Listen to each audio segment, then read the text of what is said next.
suis heureux, aux côtés du secrétaire général, coordonnateur, M. Omar Sarr, mais aussi aux côtés du président du Front, Mamadou Diop Decroix, de vous faire part du message que nous avons délivré au khalife général de la part du président Abdoulaye Wade. Vous avez vu combien notre délégation est forte aujourd'hui. C'est sur instruction du président Wade. Il a demandé à tous ceux qui lui sont proches de se libérer de leurs activités à Dakar et de venir faire cette ziara auprès du khalife général des Mourides. Il nous a dit qu'il le doit au khalife général des Mourides, qui n'a cessé,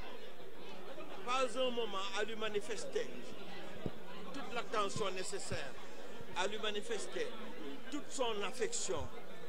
à lui manifester tout l'intérêt qu'il porte pour la personne du président Abdoulaye Wade, pour l'intérêt qu'il porte aussi pour la famille du président Abdoulaye Wade, cette famille qui est composée certes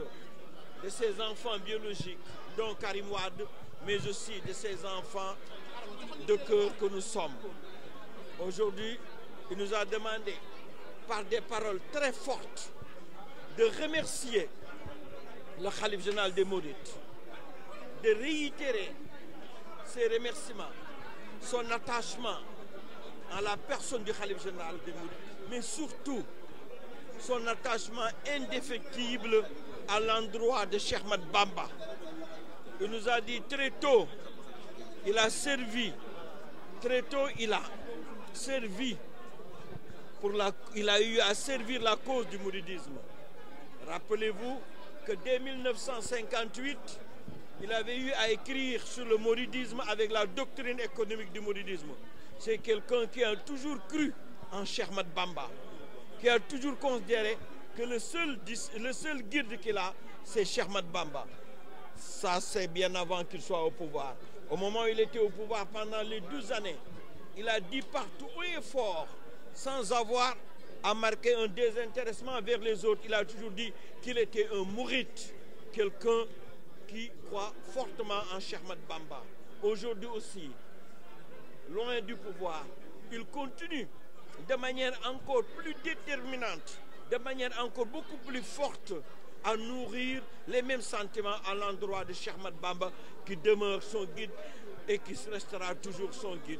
Ce sont ces paroles que nous avons transmises au khalife général du Mouride. C'est Abdoulaye Wade, le Mouride accompli. Abdoulaye Wade, le Mouride indéfectible. Abdoulaye Wade, celui qui de manière irréversible a choisi le mouridisme, qui nous a demandé de le représenter. Nous avons transmis son message et le khalife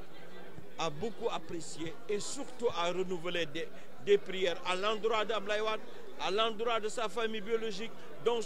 son fils Karim Wade, mais aussi à l'endroit de nous tous qui faisons partie de sa famille de cœur. De l'actualité, en parlant de retrouvailles entendues, supposé retrouvailles entre le parti pour solutionner la crise. Vous savez, quand nous sommes à Touba, nous oublions notre casquette politique. Nous sommes des talibés qui ne sont mus que par ce qui se passe à Touba. Laissons ces choses derrière et disons-nous, ce qui est important pour nous, c'est d'aller prier, de prier d'abord devant le khalife, d'aller prier devant, donc au mausolée de Serigne Touba, et de prier pour la paix, que cette paix dont on a besoin pour développer le Sénégal, que cette paix soit pérenne au Sénégal. Voilà ce qui nous intéresse. L'actualité, on la connaît tous, c'est une éventuelle retrouvaille des partis de l'opposition. Quand sera-t-il de vos prochains... Je voudrais vraiment vous demander, avec tout le respect que je dois au métier que vous exercez, laissons ces problèmes derrière nous et laissez-nous vivre notre mouridisme de manière forte et pleine. ci wolof tey délégation bu rëy moo fi ñëw président dafa jox ndigal secrétaire général Oumar Sarr ni ko àndal ak Mamadou Diop Decroix ak waa front bi ngeen dew teewal ma Touba képp ku ma am soo nekkee Sénégal na nga bàyyi li ngay def ñëw fii soo ñëwee fii nang ma gërëmal sëriñ bi nang ma santalal sëriñ bi nang ma yeesal sama njëbbal Ablaye Wade nag ba mu doonee taalibe démb la ko yàlla def mu doon taalibe waajurama jël si loxoom indi ko fii boole kaak sëñ Modou Mamoun boole kaak sëriñ Fallou te fu mu mas toll nekk si opposition jamono yu metti teewul fu mu wax ni sëñ Touba yi sama yaakaar fu mu wax ni sëñ Touba man murit laa yàlla def mu yor réew mi bi mu yoree réew mi fépp wax na ko fa